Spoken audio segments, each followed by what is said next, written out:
말을 많이 하면 그중에 실수하는 말이 있게 마련이에요. 저는 사람을 딱 보면 이 사람이 나에게 도움이 되나 안 도움이 되는가를 제가 압니다. 이 사람이 나한테 악의를 갖고 있나 선의를 갖고 있는가를 먼저 알고 좋은 사람인가 안 좋은 사람인가를 제가 이제 느낌대로 알 수 있는 노력도 했지만은 그런 게 좀 있어요. 어떻게 판단하세요? 결국은 안녕하십니까. 책이 삶이 되고 삶이 책이 되는 시간, 책과 삶, 책과 사람의 김재원입니다. 시대의 어른에게 배우는 한마디 문장이 있습니다. 그 문장을 마음에 품고 살면 또 다른 편안함을 누릴 텐데요. 오늘 그런 어른 한 분 모셨습니다. 어른 시인이시죠. 나태주 선생님 함께합니다. 어서 오십시오, 선생님. 어른이라고 할 때마다 좀 찔리는 게 있습니다.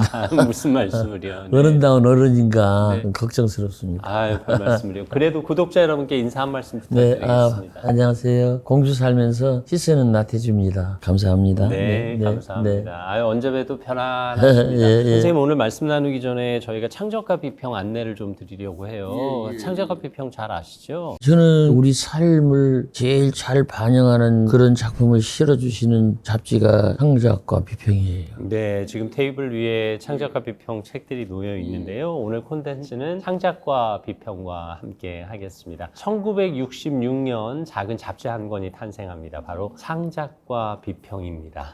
문학의 흐름을 비평, 사회, 정론의 관점에서 들여다본 이 작은 잡지 창작과 비평이 어느덧 60년이 됐습니다. 대한민국 문학의 흐름을 주도했다고 해도 과언이 아닌데요. 이렇게 보시면 2025년 겨울호입니다. 소설, 시, 당연히, 대화, 논단, 작가 조명, 문학평론, 현장, 산문까지 한 권 안에서 우리가 사는 세상과 문학의 세계를 들여다 보실 수 있습니다. 60주년을 맞아서 독자 여러분께 최대 혜택을 드리는 정기구독 서비스를 마련했다고 합니다. 당연히 단행본 증정하는 이벤트가 있고요. 그리고 창간호 NFC를 모티브로 하는 키링을 준비했습니다. 그리고 역시 창간호를 모티브로 하는 책을 담을 수 있는 에코백까지 준비하고 있다고 합니다. 이 정기구독 서비스를 통해서 여러분 많은 선물 받으실 수 있습니다. 이 키링은 저도 하나 갖고 싶은데 창작가 비평, 창간호 함께 하실 수 있는 NFC 키링까지 함께 해주시기 바랍니다. 지난 60년의 계절들이 내 책장에서 이어질 수 있다. 이것도 문학 좋아하시는 분들에게는 큰 축복이 아닐까 싶습니다. 오늘 영상 콘텐츠는 창작가 비평과 함께합니다. 정기구독 많은 참여해 주시기 바랍니다. 창비 얘기를 하셨는데 참 놀랍네요. 중간에 그 잡지들이 생겼다가 사라지고 그러거든요. 맞습니다. 근데 이 책은 이렇게 오랫동안 줄기차게 이렇게 이어오는 걸 보면 필지인들 노력이 있었고, 그다음 편집자나 책을 내주시는 회사 이런 분들의 노력, 그런 것이 갖춰져서 이렇게 오래 이어지는 걸 보면 뭐 저런 걸 보면서 저는 느끼고 말하는 한마디가 송무백열입니다. 소나무가 무성한 걸 보고 잣나무가 기뻐한다. 서로 저렇게 잘 되는 걸 기뻐하고 축하하고 그래야 되지 않을까. 요즘 그 종이책이 영 그냥 심란하게 그냥 안 나가고 그러는데 네. 이 관점에서 창비가 저렇게 잘 버틴 것에 대해서 고맙다고 그렇게 말씀을 드려야 되겠습니다. 그 일이 어떤 일이든 60년을 한결같이 한다는 건 쉬운 일이 아니니까요. 선생님, 살아온 세월 생각하면 어떤 인간관계를 60년을 끌고 갈 수 있을까요? 제가 이제 81세 만으로 그런데요. 두 세상 사는 것 같아요. 60년, 70년쯤 살면 그 전에 살았던 삶의 기억은 흐릿하게 흐려지고 기억에서 사라지는 경우도 있고요. 잘 모르겠다 이렇게 하는 사람도 생기고, 그래서 오래 살면서 스스로 용서 못하고 그 원망이 남아서 잊혀지지 않고 화가 나고 속상하고 했던 것들이 한 60년, 70년 되면 용서가 되는 게 아닐까. 지난 일 돌이켜보면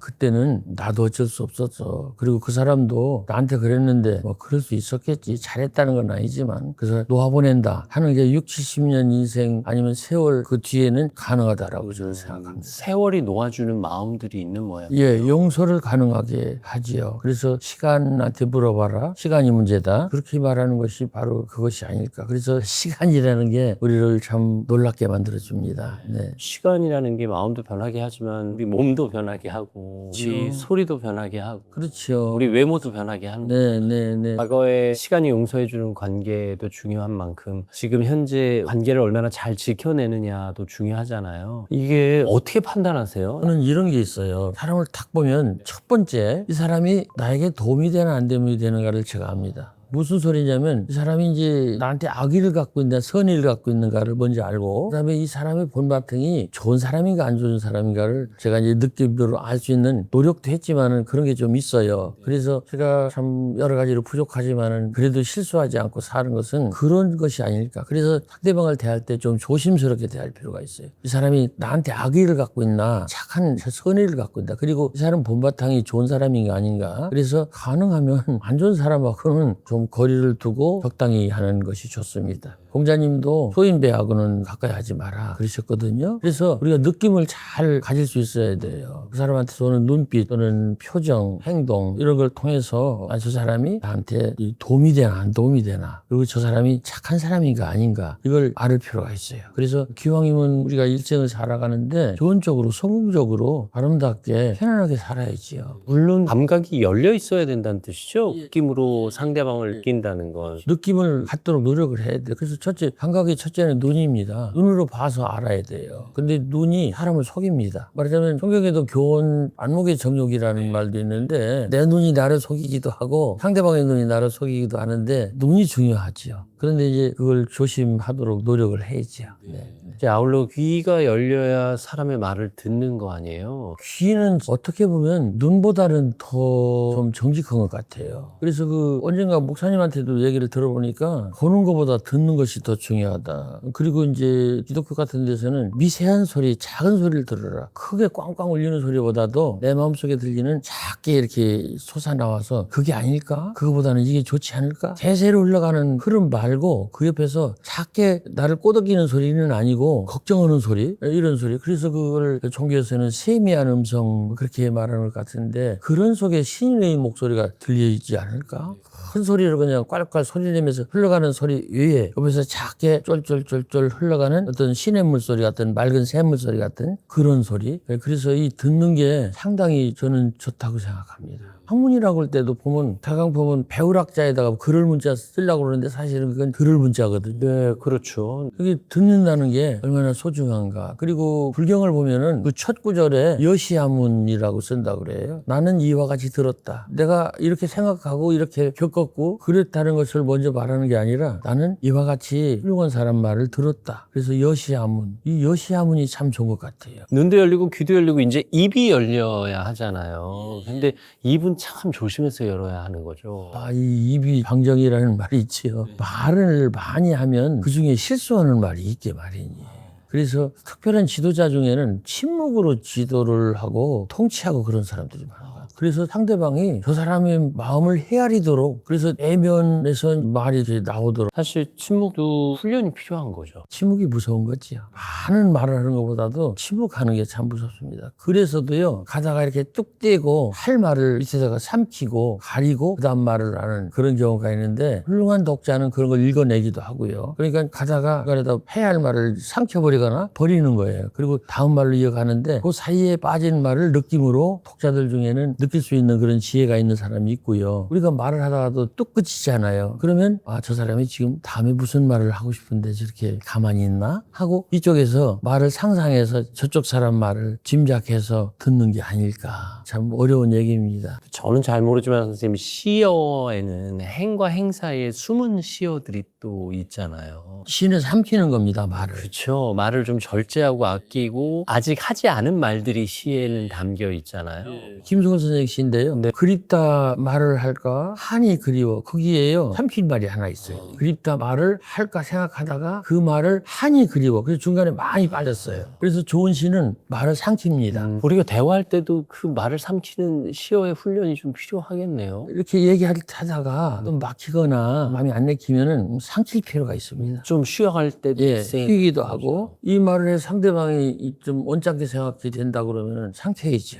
삼키고 그걸 상대방한테 다 주지 말고. 근데 요즘은 너무 말을 사람들이 박하게 말하는 사람도 있어요. 그래서 그런 것들은 결국은 오래 가면 그런 사람 말은 사람들이 불편하게 생각하더라고요. 있는 걸 다 말하고 꼬치꼬치 말하고 그거보다는 조금 일부는 좀 삼켜주는 것이 피차 좋지 않을까. 지혜로운 말투는 어디서 나온다고 생각하세요? 결국은 말이라는 게 이제 대화인데 나하고 너인데 너한테 무조건 기분 좋게 하는 건 아니지만 그 사람의 마음을 흐뭇하게 하고 그 사람 마음속에 신뢰가 있게 하고 그 사람 마음에 안정이 있게 하고 그래서 서로 평화를 유지할 수 있는 말법이 아닐까 저는 그렇게 생각합니다. 사실 모임 중에 지혜로운 말 하시는 분이 한 명만 있어도 분위기가 참 우아해지잖아요. 그런 말을 하시는 분이 계시면 그 집단이나 모임이 잘못 나갈 때 충분히 통제해 주시고 거기서 바로잡아 주시고 좋은 길라잡이를 해 주실 거라고 생각합니다. 선생님, 이제 상대의 마음을 알려면 눈도 열려야 되고 귀도 열려야 되고 입도 열려야 된다 이런 말씀을 해주셨는데, 사실 사람들이 만남을 꺼려하는 이유 중에 누군가를 만나려면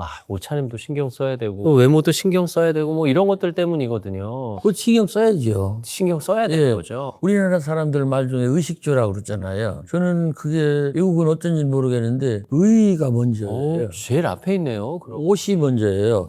사실은 식이 먼저거든요. 먹는 게 급한 거지 옷 입는 게 급한 거 아닌데, 근데 한국 사람들은 옛날부터 예의 차리고 조심하고 남한테 함부로 보이지 않고 뭐 이런 것이 있기 때문에 의식주 이렇게 하지 않았을까, 그런 얘기입니다. 선생님도 누구 만나러 간다고 그러면 옷 신경 쓰이고 그러세요? 집에 있는 옷처럼 입을 수는 없지요. 네, 그래도 깔끔하고 예. 네. 선생님은 그 쓰시고 계신 모자가 항상 이건 모자는 머리가 빠져서 이것도 그 배려 차원입니다. 모자도 여러 개 있으신 거죠, 선생님? 네, 저는 뭐 나중에 죽고 나면 모자만 남게 생겼어요. 네. 모자가 뭐 몇십 개가 되니까. 수십 개가 네, 돼요. 네.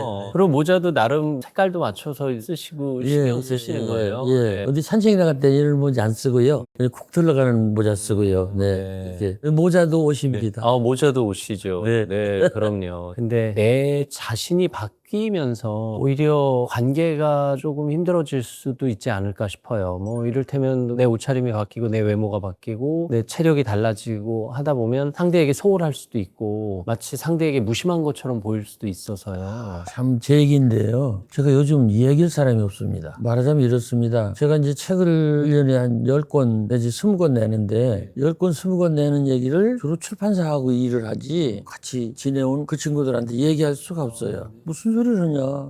이건 외계인 얘기 아니냐. 이건 네 얘기 아니냐. 이래서 얘기가 잘 안 돼요. 그래서 저는 모르겠어요. 어차피 외롭다. 그런 생각이 드는데 이게 외로운 것이 그냥 어쩔 수 없는 운명 같습니다. 근데 이제 문제는 이렇게 주변 사람들하고 소통하고 대화하고 관계를 맺는 게 늙은 사람 외로움이야. 뭐 그건 어쩔 수가 없고, 걱정스러운 거는 아주 젊은 친구들이 인간관계가 잘 안 된다는 것이 걱정스럽습니다. 특히 코로나 이후에 비대면이 늘었고, 그리고 그 무슨 배달 이런 것이 늘었고, 핸드폰을 통한 SNS 이런 것이 늘어서 만나서 얘기하는 것보다 그냥 핸드폰으로 말하는 게 더 좋고 비대면으로 말하는 게 좋고 이렇게 바뀌었다고 그래요. 그래서 그걸 걱정하는 선생님이나 어른들이 많습니다. 이제 인생을 시작하는 청소년들이 이 소통하는 방법을, 대인관계를 잘 못한다는 거. 그래서 이 비대면의 관계를 어떻게 대면 관계로 바꿀 건가, 이거는 큰 문제라고 생각합니다. 네. 사실 절대적인 만남의 횟수가 아마 평균적으로 줄어들었을 거예요. 옆에 있어도 아이들이 소통이 잘 안 돼요. 맞아요. 뭐 옆에 있어도 심지어 문자로 주고받는 경우도 있다고 하니까. 핸드폰과의 관계, 직접 인간과의 관계를 어떻게 배분하고 어떻게 우리가 알맞게 조절하는가, 그리고 젊은 청소년들에게 어떻게 그걸 안내하고 그들이 잘할 수 있도록 도와주는가, 이런 것이 문제가. 뭐 물론 여러 가지 방법으로 사람과 소통을 하고 또 관계의 다리를 이어가겠지만, 이렇게 대면해서 얼굴과 얼굴을 맞대고 있을 때만 나오는 그런 관계의 열매들이 있잖아요. 웃는 낯에 침 못 뱉죠.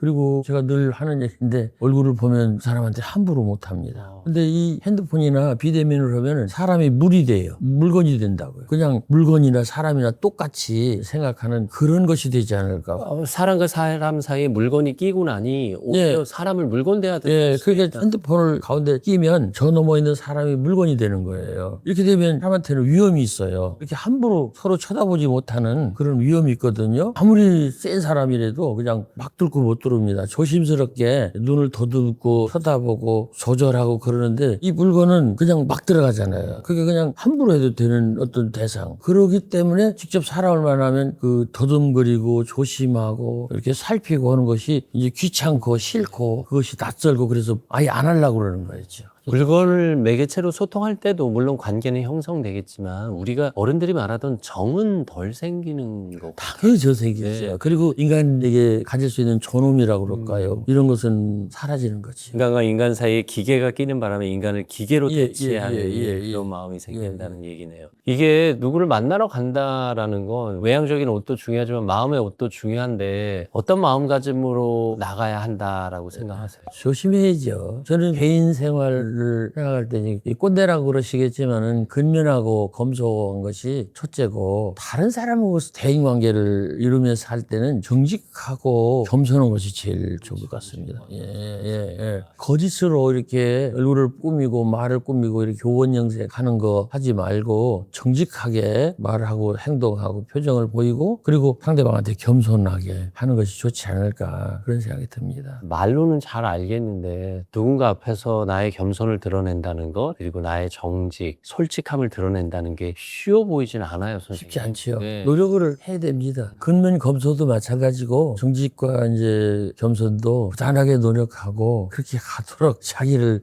데리고 가야 돼요. 그 저만 해도 이제 선생님 모시고 이렇게 질문 드리고 대화하고 할 때는 좀 겸손하게 해야 되는데 아니 김 선생님은 기본이 겸손하세요. 아유 잘 기본이 겸손하세요. 회장 사람한테 물어보세요. 네네. 네, 기본이 겸손하시고 기본이 정직하시고 외로워하시는 어른들이 좀 외로움을 견뎌낼 수 있는 방법을 좀 소개해 주세요. 자기에 대해서 만족해야죠.